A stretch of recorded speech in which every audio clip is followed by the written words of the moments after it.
da TV Espírita, a quem saudamos e a quem auguramos que possam receber com boa audição os trabalhos que vamos iniciar agora.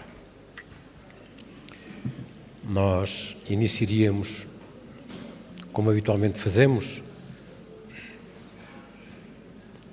orando, cantando. Uma oração curta para nos sintonizarmos, na página 4.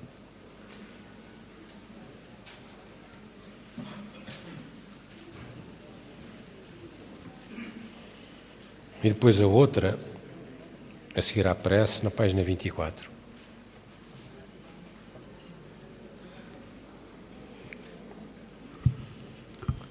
Senhor, vamos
Queremos pedir, Senhor,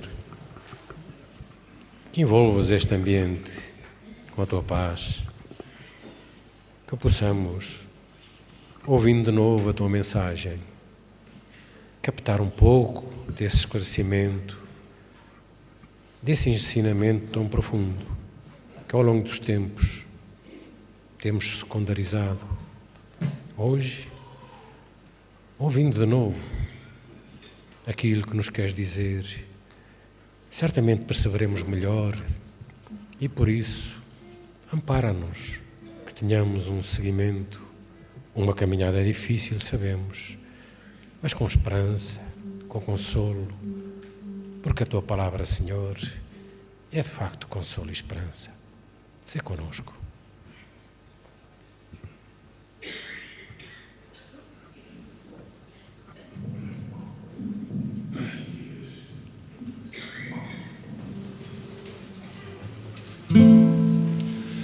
Ao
Pai nosso que estais no céu, santificado seja o vosso nome.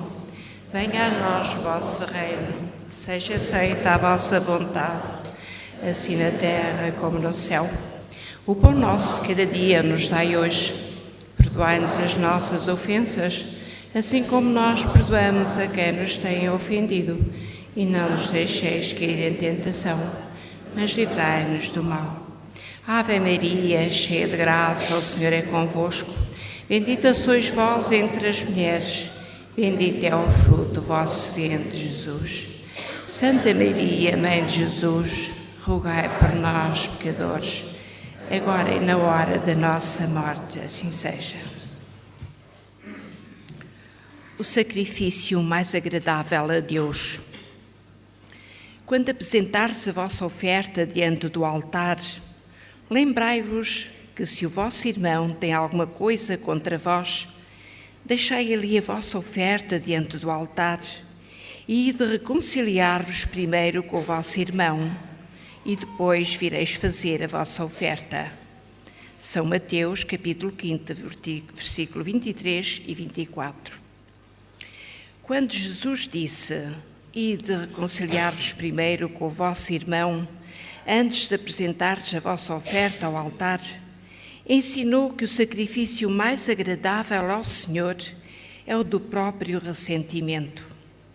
Que antes de se lhe apresentar para ser perdoado, é preciso que tenha perdoado a si mesmo, e se algum mal tiver feito contra um dos seus irmãos, é necessário repará-lo. Assim, a oferenda só será agradável se for proveniente de um coração livre de qualquer mau pensamento. Esse preceito é materializado porque os judeus ofereciam sacrifícios materiais e Jesus queria adequar as suas palavras aos costumes vigentes. O cristão não oferece bens materiais, ele espiritualiza o sacrifício, mas o preceito não tem menos força, porque oferece a sua alma a Deus, que deve estar purificada. Ao entrar no templo do Senhor, deve deixar de fora todo o sentimento de ódio e de animosidade, todo o mau pensamento contra o seu irmão. Então, somente a sua prece será levada pelos anjos aos pés do Eterno. Eis o que ensina Jesus por estas palavras: deixai ali a vossa oferta diante do altar e ide primeiro reconciliar-vos com o vosso irmão, se quereis ser agradáveis ao Senhor.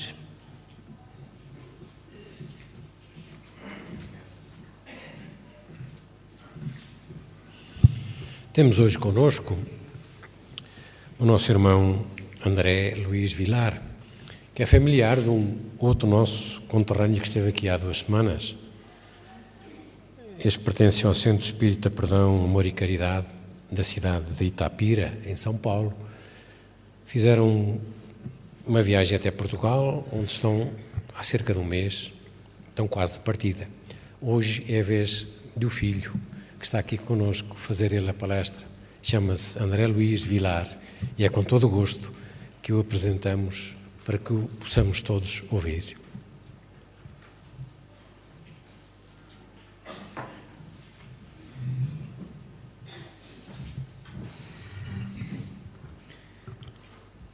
Aos queridos amigos, às queridas amigas, muito boa tarde.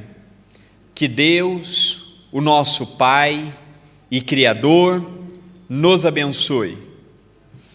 O tema proposto para esta tarde e noite é falarmos rapidamente, porque o tempo não nos permite estudo mais aprofundado, mas que naturalmente necessitaria de um aprofundamento natural.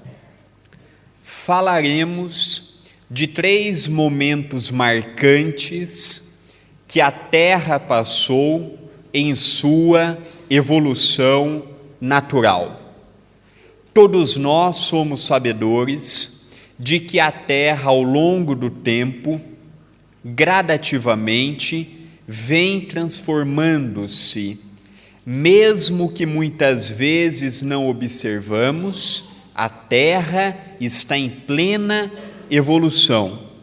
É evidente que se cada um de nós que aqui estamos fizermos e doarmos um pouco a mais, a Terra melhorará ainda mais. Nós tivemos o advento de Moisés.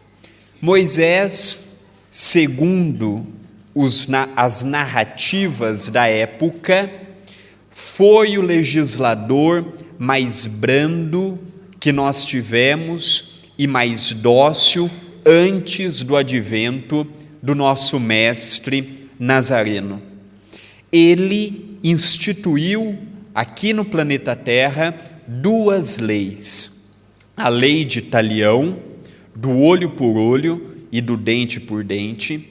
Ele dirigia um povo itinerante, ora estava aqui, ora estava acolá. Em determinado momento, ele se viu na necessidade de subir no Monte Sinai. Não sabia com certeza o que lá faria, mas sentia a necessidade de lá estar. Sobe ele naquele imenso monte e passa algumas semanas. Chico Xavier, com a sua mediunidade extraordinária, nos revelou através do programa Pinga Fogo, simplesmente o programa de maior audiência na televisão brasileira. Isso ocorreu na década de 70, no início da década de 70, Chico Xavier afirma, através de seu benfeitor Emmanuel, que no Monte Sinai se deu a primeira psicografia direta, a primeira escrita direta. Por quê? Porque os 10 mandamentos que Moisés nos trouxe à humanidade, 2 pertencentes a Deus, 2 pertencentes a termos apenas um único Deus e tirarmos um dia da nossa semana ao agradecimento a Ele. E outros 8 mandamentos do que não podíamos e não poderíamos fazer. Dentre eles, honrar pai e mãe. Não matarás, não cometerás adultério, não queirás o que é do teu semelhante, e assim por diante. Só que Moisés, ele dirigia um grupo que fazia tudo o que estava ali de uma forma contrária.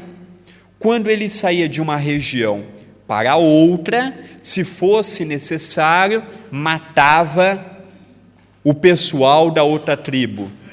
Se fosse necessário, saqueava os pertences das outras comunidades, violentava a mulher dos outros e assim por diante.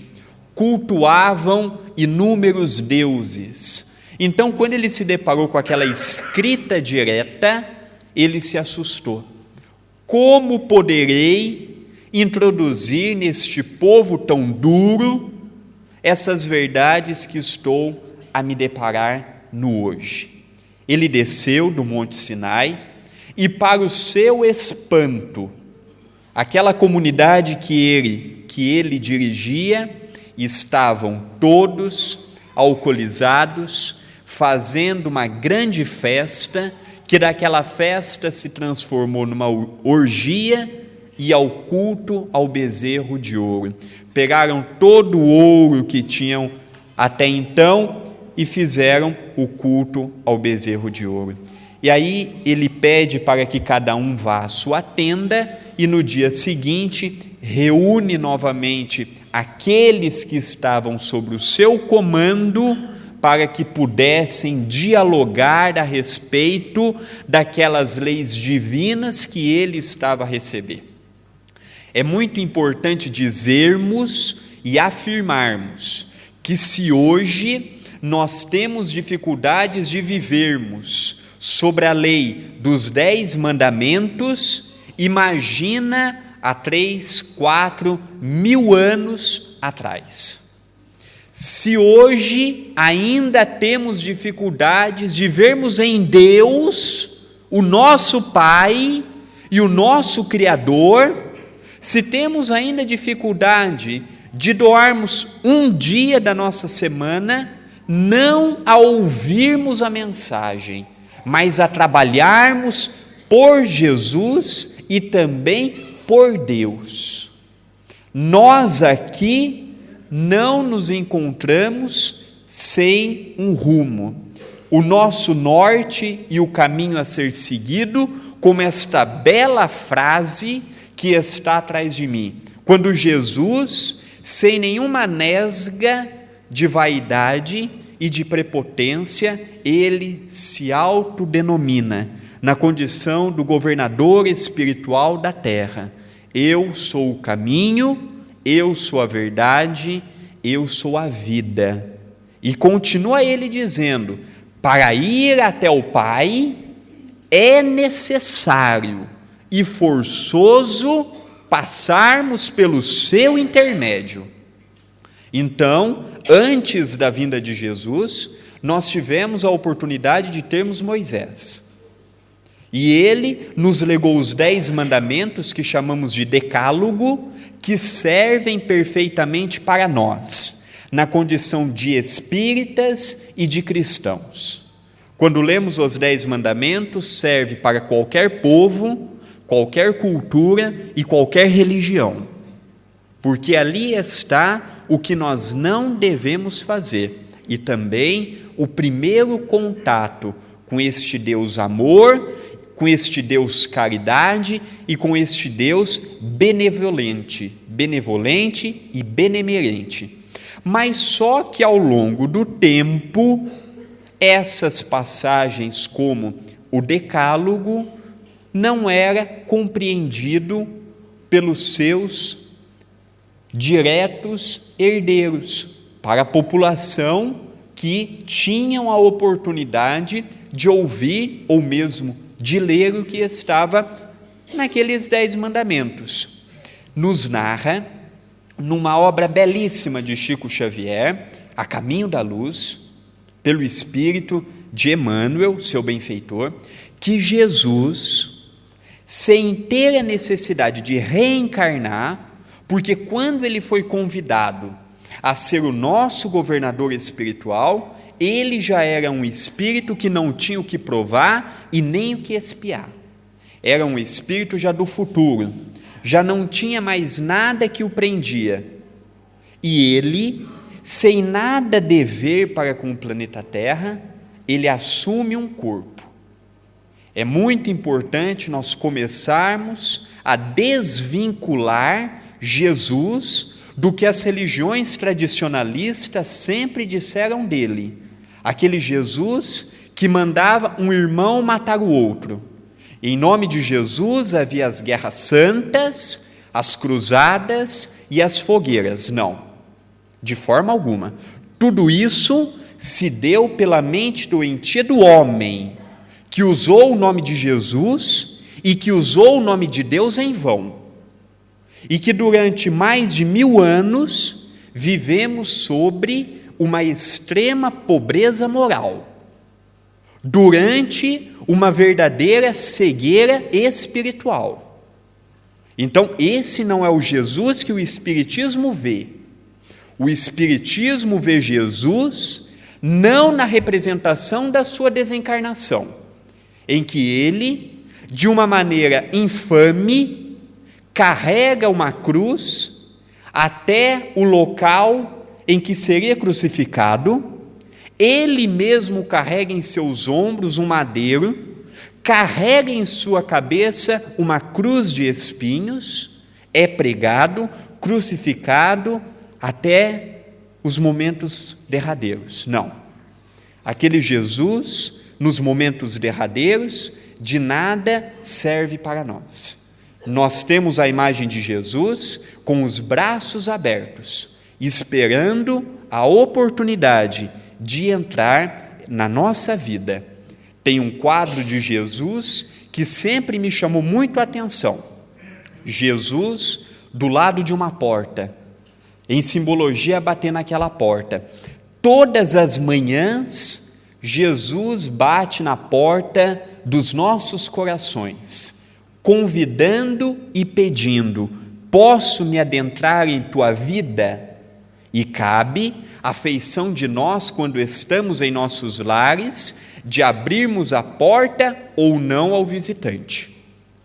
Essa é a imagem que eu tenho deste homem, desta entidade superior que vem à terra sem regalia alguma.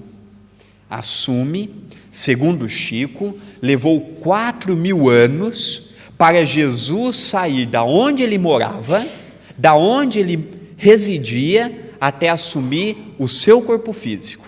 4.000 anos, descendo de dimensão em dimensão, de subdimensão em subdimensão. A nossa querida Mãe Santíssima, que chamamos no meio espírita, ou Maria de Nazaré, o Chico dizia que o seu ventre foi preparado durante 1000 anos para receber o governador espiritual. E quando ele encarna, ele tem em companhia os animais, num estábulo muito simples, rodeado de capins, rodeado de todas as dificuldades possíveis. Ele poderia muito bem ter nascido num verdadeiro palacete, tendo um berço de ouro, mas não. Assumiu vir como qualquer pessoa, sem regalia alguma. Logo em tenra idade, tinha necessidade de morar aqui, sair dali, ir para colar, devido às perseguições. Narra-se que em tenra idade, já um pouco crescido e desenvolvido, ele já dava aula aos doutores da lei. E Jesus, de repente, some da história e vai aparecer com 30 anos de idade. Com 30 anos de idade, ele arrebanha mais 12 que com ele saíam de região para pregar a boa nova. Chico dizia que Jesus pregava o evangelho em fuga. Uma hora estava aqui, rapidamente saía, ia para aquela outra região, e assim durante 3 anos. E é muito importante dizermos que os 12 que com ele estavam diariamente, que com ele estavam em todos os instantes, na sua grande maioria, eram espíritos comuns. Pedro, por exemplo, em determinado momento, tira sua espada e decepa a orelha de um soldado. O mesmo Pedro, em determinado momento, Jesus diz a ele: você há de me negar por 3 vezes. Eu, mestre, jamais. Estou contigo até o final. Antes que o galo cante, pela 3ª vez, você há de me negar 3 vezes. E assim ocorreu. Teve um outro que o vendeu. Teve um outro que duvidou. E o resto que correu. O resto que no momento derradeiro ficou ali.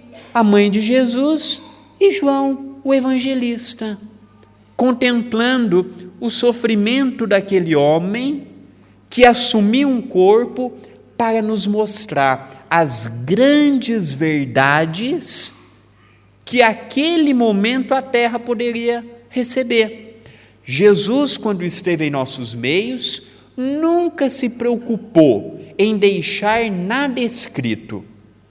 Ele foi tão grande, ele tem um papel tão importante, que ele conseguiu mudar a nossa história para antes de Cristo e depois de Cristo. É fato que o Novo Testamento ao longo dos séculos, foi muito deturpado por várias situações. Como ele era originário de uma língua e naturalmente foi traduzido para outras línguas, se perdeu muito, porque palavras, verbos e frases de determinados idiomas não necessariamente se encaixam em outro idioma. Então ali já começou os primeiros problemas, o da tradução. E o segundo, grande e maior problema, foi que as religiões foram mudando conforme as suas conveniências e conforme as suas necessidades. Mas há muitas passagens de Jesus que ali nós notamos a sua presença. Quando ele, por exemplo, nos fala do trabalhador da última hora, em que o Senhor saiu para coletar os trabalhadores para a vinha. Então ele pegou o que trabalhou na primeira hora, na segunda hora, e em determinado momento ele se deparou com alguns que já estava quase que no anoitecer. E ele convida esses trabalhadores a trabalhar na sua vinha. E quando ele vai acertar o salário, ele dá por igual. E quando os trabalhadores das primeiras horas vêm questionar a ele o porquê que aquele que chegou depois está recebendo o mesmo que ele, que estava desde o início, vem o Senhor e nos diz que como ele trabalhou, tem o direito ao salário da mesma forma. Então nós vemos em passagens belíssimas de Jesus o chamamento ao trabalho, o convite à reforma íntima, o convite ao entendimento do homem e da mulher, amor. Certa feita, eu estava ouvindo no YouTube passagens na voz do Chico, e eu me deparei com o Chico explicando, quando ele foi questionado: Chico, se você tivesse o poder nas mãos de escrever uma frase em todos os órgãos públicos, qual frase você escreveria? Chico, naquela simplicidade extraordinária, com muito amor e com muita sapiência, disse: se eu tivesse esse poder, eu escreveria aquela frase de nosso Senhor Jesus Cristo: amai-vos uns aos outros como eu muito vos tenho amado. O ensinamento maior de Jesus foi o amor.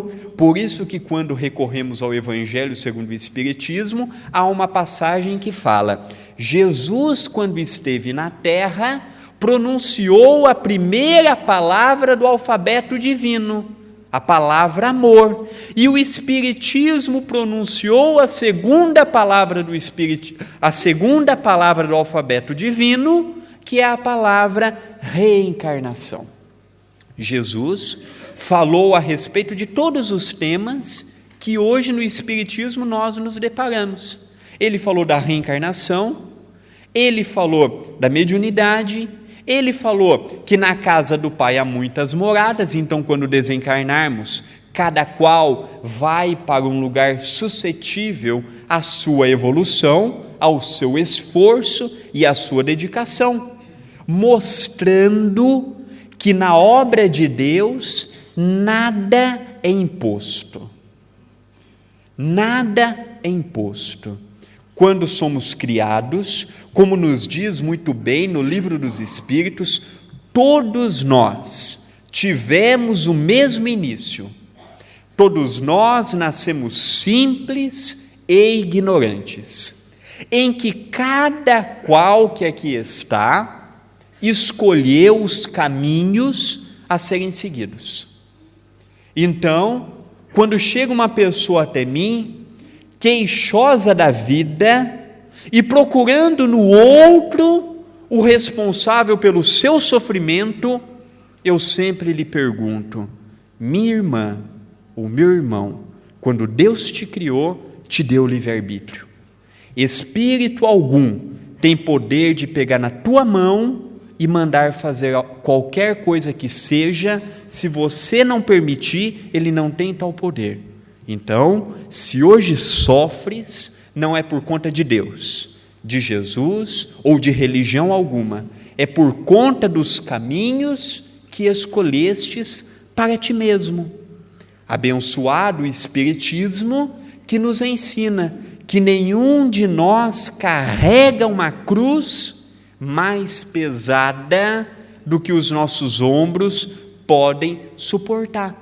Então, após o advento de Moisés, o próprio Jesus assume um corpo e, em pouco tempo de vida, nos lega os maiores ensinamentos que todos nós temos conhecimentos. Ensinamentos que serviram há 2000 anos, ensinamentos que servem para o dia de hoje e ensinamentos que continuarão a servir na posteridade, no futuro.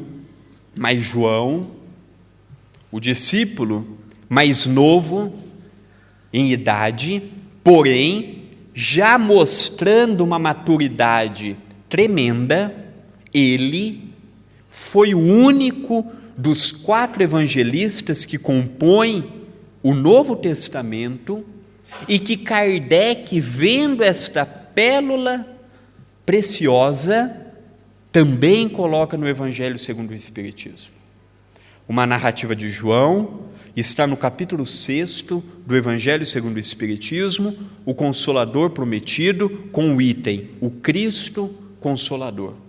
Quando ele, Jesus, sabendo que o que ele disse poderia ser esquecido como foi e poderia ser deturpado como foi, ele nos deixa uma profecia: se vós me amais, guardais os meus mandamentos, e eu rogarei ao Pai, e ele vos enviará um outro Consolador, para que fique eternamente convosco. Para que fique eternamente convosco. 18 séculos depois, no dia 3 de outubro, na cidade de Lyon, na França, no dia 3 de outubro de 1804, reencarna a sumidade, um professor, um pedagogo, um homem que tinha arte de ensinar, um homem que trazia no seu espírito uma nobreza espiritual muito grande. Hippolyte Léon Denisard Rivaio, filho único de um casal de classe média alta, em que teve a oportunidade de estudar no maior centro universitário que a Europa e que o mundo tinha naquela época, em Wimbledon, na Suíça, com um dos maiores pedagogos que a Terra já teve, Henri Pestalozzi. Ali passou alguns anos, desenvolveu ainda mais o que trazia consigo no seu campo intelectual, era tão dotado de inteligência que em determinado momento, quando o seu mestre saía para as demais localidades da Europa, era ele quem ficava no lugar de Pestalozzi, dirigindo o seu instituto. Anos mais tarde, ele regressa à França, vai morar na capital francesa, em Paris, se casa com uma mulher 9 anos mais velha que ele, Gabi, e essa mulher, ela é esposa, melhor amiga e ao mesmo tempo mãe de Kardec, de Hippolyte Léon Denisard Rivaio. Ele, a convite do governo alemão e do governo francês, institui o método pestalozziano nas escolas que o governo mantinha naquela época nessas duas nações. Escreveu diversos livros. Era um estudante apaixonado. Era um mestre também em hipnotismo mineral. era um homem dotado de uma cultura, participava dos grandes meios culturais, das grandes rodas culturais, com os mais eminentes cérebros que o século XVIII, que o século XIX, melhor dizendo, recebeu. Então ali Kardec desenvolve ainda mais o que ele já trazia consigo.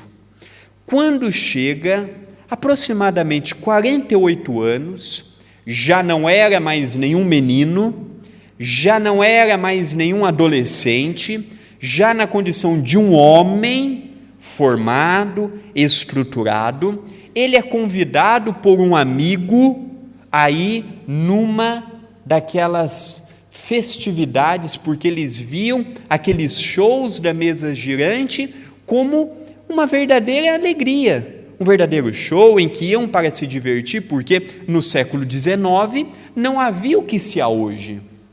Hoje nós queremos diversão, temos internet, televisão, cinema, isto e aquilo. Naquela época não, tudo era muito limitado. Então o que era a alegria daquela época? O que era a alegria daquele povo? Peças teatrais, sarais, concertos, isso era o que havia de melhor, de divertimento. E quando começou a numa sala, mesas levantarem, cadeiras levantarem, ir para um lado, ir para o outro, rodopiar, isso era o máximo. Não havia corda que fazia isso, não havia isso, não havia aquilo. Então isso se tornou um grande divertimento aqui na Europa. Isso também ocorreu em outras localidades do mundo. Durante um ano, Kardec foi convidado a participar e ver um desses shows que havia naquela época. Mas ele, um homem que colocava sempre a razão na frente da emoção, ele sempre recusava. Mas durante um ano ele já não tinha mais argumentação para não ir. Fostier, semanalmente, mensalmente, o convidava e o insistia, até que ele vai. E ele se depara com tudo aquilo, e ele diz a primeira grande máxima cristã, espírita, que nós temos registro. Por detrás de um ser inanimado, tem um ser inteligente. Porque uma mesa não tem cérebro para movimentar, para pensar, e nem músculo para movimentar. Não tem cérebro para formar um pensamento e músculo para realizar aquele movimento. Isso se deu no mês de maio de 1855. Kardec, portanto, tinha 51 anos de idade. A partir dali, em 2 anos, no dia 18 de abril de 1857, é lançado o primeiro livro e o livro mais importante que nós temos no Espiritismo, o Livro dos Espíritos, em que, na sua primeira edição, muitos espíritas fazem confusão. A primeira edição do Livro dos Espíritos não veio através da mediunidade, da psicografia. O Livro dos Espíritos é uma sucessão de acontecimentos e de experimentos que Kardec faz. Então, Kardec, quando começou o diálogo com a espiritualidade amiga, era através do sim e do não. Uma pancada sim, 2 não. Colocou o alfabeto francês no chão e ali era representado para o nosso vocabulário. Uma batida, letra A. 2 batidas, letra B. E assim sucessivamente.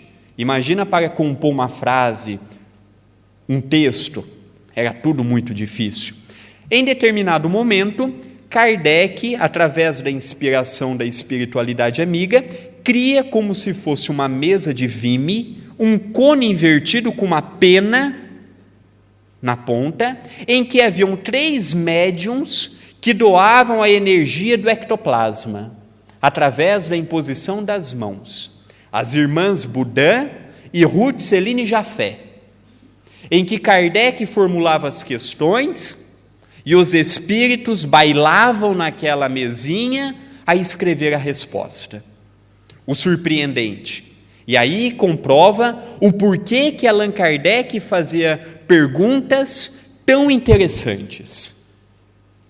Quando ele vai publicar o livro, qual nome que eu coloco? O de vocês? Nesse tempo ele já sabia da existência do Espírito da Verdade, do Espírito de São Luís, desse e daquele. Ele perguntou, eu coloco no nome de quem? E é importante também dizermos que Kardec não queria ter colocado o Livro dos Espíritos, queria ter colocado Religião dos Espíritos. Só que um amigo lhe disse, naquela época, para um livro ser publicado, tinha necessidade de ter autorização da Igreja Católica. Se aquele livro fosse parar na mão da Igreja, não seria aprovado para publicação. Então, como teve a necessidade de mudar, mudou de Religião dos Espíritos para o Livro dos Espíritos. Primeira edição do Livro dos Espíritos, 501 perguntas, 501 respostas. Qual o nome que eu assino? Allan Kardec. Mas por que Allan Kardec? Aí vem a explicação. Um pouco antes do advento do Cristo na Terra, havia nas Gálias um povo que tinha o nome de druidas, que já acreditava na reencarnação, na comunicabilidade com os espíritos, e você havia sido um sacerdote deste segmento, e na altura tinha o nome de Allan Kardec. Então vejamos bem, há mais de 2000 anos, foi revelado também a Kardec por Zéfiro, que ele, Kardec, havia sido Platão, John Hus, Allan Kardec, e depois na condição de Hippolyte Léon Denis Rivaio. É muito interessante que quando nós vemos essa passagem belíssima, nós notamos que os primeiros cristãos tinham necessidade de mudar o nome. Allan Kardec também teve. A partir de 1857, ele deixa de ser Hippolyte Léon Denis Rivaio e passa a ser Allan Kardec. Então é um espírito que há mais de 3 mil anos já trazia consigo a lei da reencarnação, comunicação com os espíritos, isto e aquilo. A partir de 3 anos, no ano de 1860, ele publica a atual edição do Livro dos Espíritos que nós temos. Para alguns tradutores, com 1018 questões e 1018 respostas. Para outros, 1019 questões, 1019 respostas. Eu digo sempre que a obra kardeciana não é apenas o Pentateuco, o Livro dos Espíritos, o Livro dos Médiuns, o Evangelho segundo o Espiritismo, o Céu e o Inferno e o A Gênese. Não. Obra kardeciana também é 11 anos e meio de revistas em que mensalmente Kardec escrevia. Obra kardeciana também é o que é Espiritismo, obras póstumas, uma obra gigantesca em que nós, se dizemos ser espíritas, precisamos conhecer. Porque ser espírita não é vir sexta-feira no centro, tomar passe e ir embora. Não.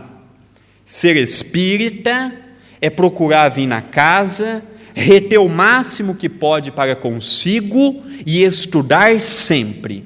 Não mais vivemos hoje com a cabeça do meu dirigente espírita, como vivíamos sob a cabeça do padre de outrora, do pastor ou de quem quer que seja. Não. Nós vivemos sob a fé raciocinada, não mais sobre a fé cega, em que o que era imposição eu cumpria porque assim era e assim Deus desejava. Não. Hoje, à luz da fé raciocinada, eu tenho a oportunidade de analisar o que vem a ser correto e o que vem a ser errado, o que eu posso e o que eu não posso fazer, o que é para ser feito e o que deixa de ser feito. Mas Kardec também não teve tempo de nos dizer tudo, Porque quando ele começou o trabalho espírita, ele já estava com uma determinada idade, e ele trabalhou durante 15 anos. Durante 15 anos, ele trabalhou e muito para nos deixar a obra. Tivemos no Brasil, no começo do século XX, desencarnando no início do século XXI, o continuador natural da obra kardeciana, que veio nos mostrar tudo o que Kardec falou, trazendo com mais detalhes e com maior realidade, com maior aprofundamento, porque Kardec não teve tempo para nos dizer tudo, que foi Francisco Cândido Xavier. Jesus, quando falou a respeito da vida no mundo espiritual, nos disse: na casa do Pai há muitas moradas, só. Kardec disse que além da casa do Pai ter muitas moradas, essas moradas eram divididas em 7 dimensões. Coube a Chico Xavier, em especial nesse assunto, ao espírito de André Luiz, que foi o pseudônimo usado de Carlos Chagas, um grande brasileiro que nós tivemos no século XIX, um grande cientista, um grande médico, um grande humanista, descobrindo a cura para uma doença que levou o seu nome. Ele, utilizando o pseudônimo do irmão do Chico, é muito interessante que certa feita, quando Emmanuel apresenta André Luiz a Chico Xavier, e ele pergunta ali: como é que nós podemos travar nossa conversa? Como é que eu te chamo? Naquela época, Chico e a Federação Espírita Brasileira já havia passado pelo processo do caso Humberto de Campos, em que Humberto de Campos deixa de ser Humberto de Campos e passa a ser Irmão X. Para que não houvesse o mesmo problema, André Luiz ou Carlos Chagas não usa o mesmo nome. O irmão do Chico estava deitado no sofá e o espírito pergunta ao Chico: como chama o teu irmão? Meu irmão se chama André Luiz, então a partir de hoje podeis me chamar de André Luiz. Isso se deu os primeiros contatos do espírito de André Luiz com o médium Chico Xavier. No livro Nosso Lar, um livro muito curioso, porque o país abençoado de vocês, Portugal, os eminentes e os grandes portugueses que deixaram Portugal para ir até o Brasil, residir naquela nova descoberta de até então, aqueles extintos portugueses desencarnados no Brasil, no século XVI, no século XVII, fundaram a cidade de Nosso Lar, em cima da cidade do Rio de Janeiro.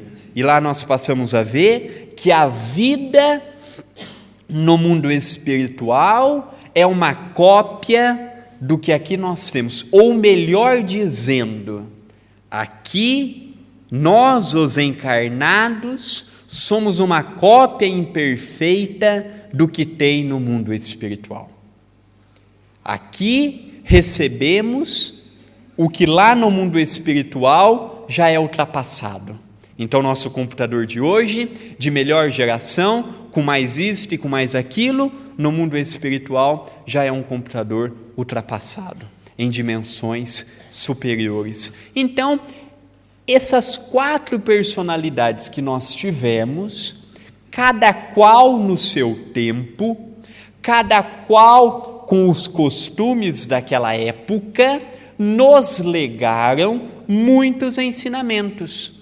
Ensinamentos que servem e servirão para cada um de nós, que procuramos sempre fazer e doar o nosso melhor.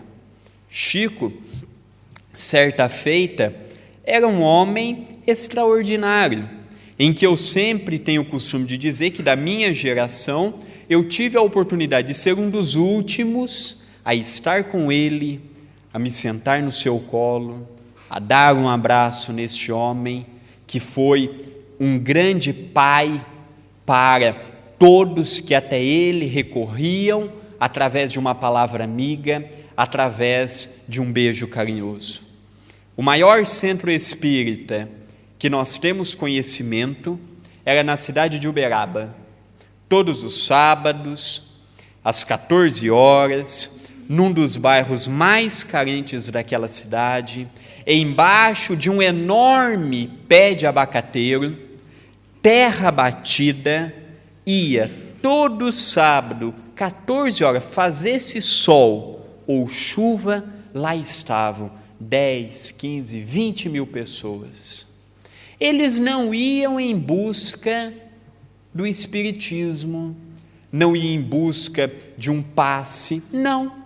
Eles iam em busca de ter a companhia de Chico. E muitos podem perguntar, mas o porquê? Certa feita, a NASA foi descobrir uma máquina que media a aura humana, a máquina Kircher, e pegaram algumas personalidades do mundo que estavam se destacando, poetas, escritores, cientistas, humanistas, e pegaram apenas um religioso, que era Chico Xavier. Entraram em contato com o Chico. Nessa altura, o Chico já se encontrava na cidade de Uberaba, e o Chico falou perfeitamente, podem vir, não tem problema algum. Foi todos os dirigentes da NASA, daquele departamento, levaram aquela máquina enorme, chegaram no Grupo Espírita da Prece, montaram a máquina, e foi comprovado que a aura de uma pessoa vai de 1, 2 centímetros a 4, 5, 10, dependendo de como a pessoa está. Essa era a média, é a média nossa de espíritos comuns. Então Chico colocou a digital e deu tal resultado. Eles falaram: Chico, aguarde um pouco que nós vamos dar uma ajustada na máquina, porque a máquina deve estar com algum problema. Ajustaram a máquina, o Chico ali esperando, pôs o dedo, mesmo resultado. Eles haviam levado uma máquina reserva, desmontaram toda aquela máquina, montaram uma máquina nova, ajustaram e assim por diante.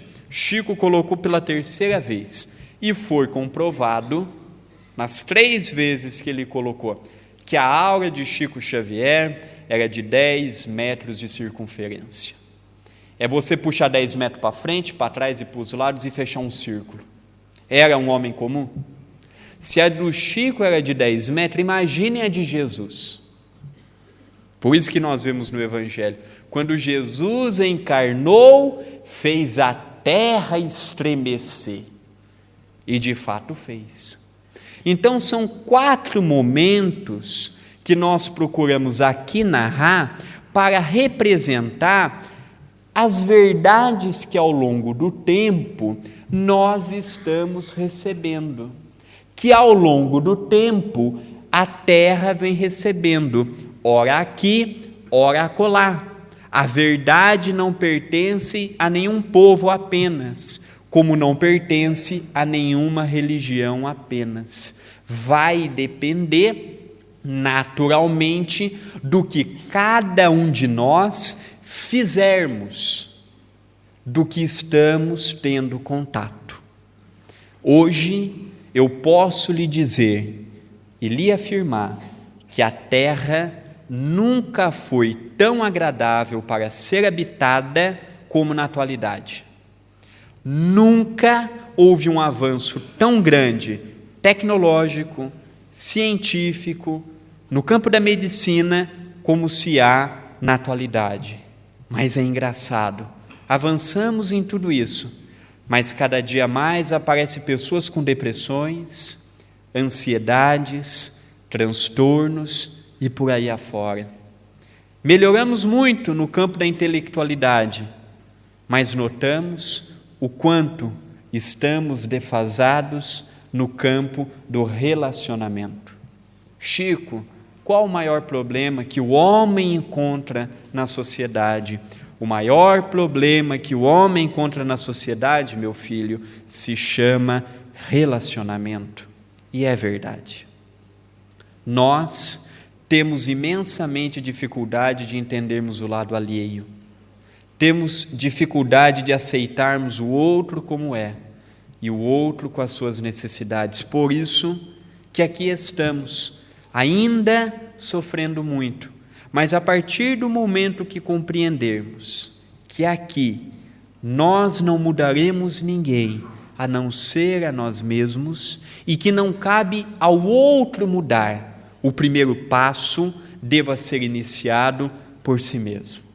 Falando de Allan Kardec e falando a respeito de Chico Xavier, eu fiz recentemente um DVD de uma palestra que foi a TV A Caminho da Luz, quem editou e a qual doamos os direitos autorais, que é muito interessante. Nós pegamos algumas questões naquele estudo fantástico, chama de Perguntas e Respostas, Prosa e Verso. Ali eu tive a oportunidade de, durante 5 meses, selecionar alguns tópicos, porque falar de espiritismo é falar de algo que tem começo, mas não tem fim. Então eu peguei alguns tópicos que eu achava interessante, como Deus, Jesus, mediunidade, evolução, perispírito. Peguei esses 5 temas, estudei profundamente o que está no Livro dos Espíritos e fui também ler o livro Parnaso de Além Túmulo. É muito interessante que a primeira obra de Chico Xavier, vejamos bem, a primeira obra de Chico Xavier, quando ele ainda era jovenzinho, de 21 para 22 anos de idade, ele escreve e recebe pela sua mediunidade os grandes poetas brasileiros e os grandes poetas portugueses, como Guerra Junqueiro, João de Deus e muitos outros. E ali eu pude pegar esses poemas e eu pude fazer um estudo e comprovar que tudo que Kardec fez em pergunta e resposta está no Livro dos Espíritos em prosa e verso.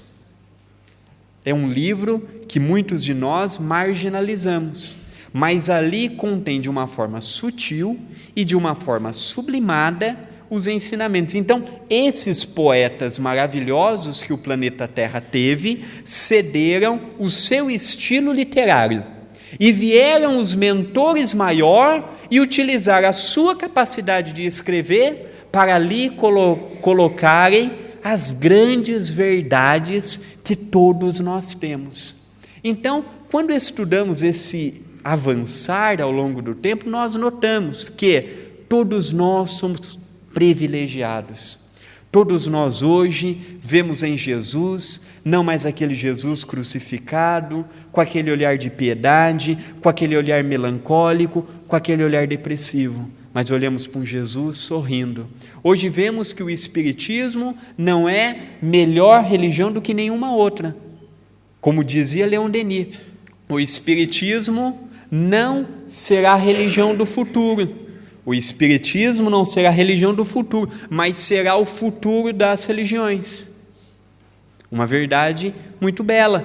Por quê? Porque atualmente nós temos assuntos que outros segmentos religiosos ainda, vejamos bem, ainda não falam e não estudam como nós estudamos, mas que ao longo do ano, ao longo dos séculos, também irão aderir.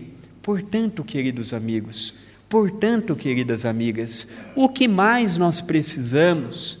Quem mais precisa reencarnar para nós compreendermos que eles vieram, fizeram a sua parte e retornaram ao mundo espiritual?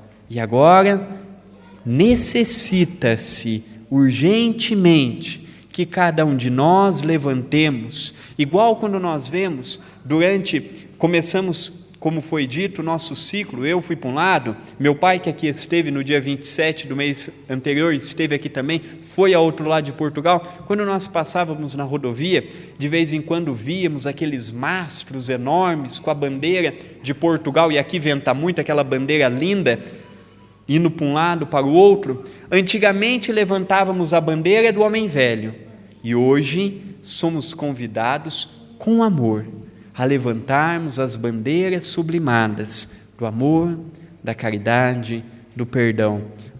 Nunca nos esqueçamos, fora da caridade não há salvação.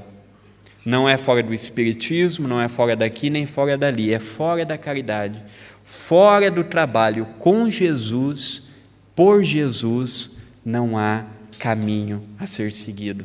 E para encerrarmos os nossos breves comentários desta noite, desta tarde e noite abençoada, me faz recordar um poema muito bonito que está nesse livro Parnaso de Além-Túmulo, de João de Deus, um eminente poeta português, tão reconhecido em Portugal quanto no Brasil. Nós, os brasileiros, o adoramos muito, como outros que vocês aqui têm, e ele nos deixa uma verdadeira pedra preciosa quando nos deixa um poema com o nome do livro, Parnaso de Além-Túmulo. E a mensagem nos diz: além do túmulo, o Espírito ainda canta seus ideais de paz, de amor e de luz. No ditoso país onde Jesus impera com bondade sacrossanta, nessas mansões a lira se levanta, glorificando o amor que em Deus transluz. Dessa castalha eterna da harmonia transborda a luz excelsa da poesia, que a terra toda inunda de esplendor. Hinos das esperanças espargidos sobre os homens, tornando-os mais unidos na ascensão para o belo e para o amor. Muita paz a todos.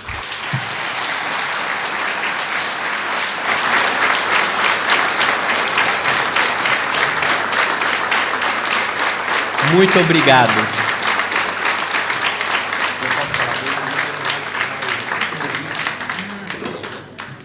Queridos amigos, eu pedi 2 minutinhos apenas, podem ficar tranquilos que não vai começar a segunda parte não da palestra, tá? Eu pedi à direção da casa 2 minutos para falar um pouquinho. Nós participamos do Centro Espírita Perdão, Amor e Caridade. E lá, como a casa de vocês, eu vou pedir para quem puder anotar o nosso site, que nós temos uma TV web, com uma mensagem 24 horas no ar. Eu vou dizer o site, o link, fiquem tranquilos. Quem não marcar, estaremos lá no fundo abraçando, autografando e passando o nosso site. A nossa página é www.tv-acaminhodaluz.com.br. Entrevistas, palestras, seminários, programas ao vivo, mensagens na voz de Chico Xavier, peças teatrais, tudo na linguagem espírita. www.tv-acaminhodaluz.com.br. Uma mensagem 24 horas no ar. E para mantermos a TV web, nós temos os DVDs de palestra, em que tem DVD do meu pai também, que aí está. Todos nós, os mais de 15 oradores, doamos os direitos autorais. Então aí estamos para reverter para a nossa obra. Muito obrigado e até uma próxima oportunidade.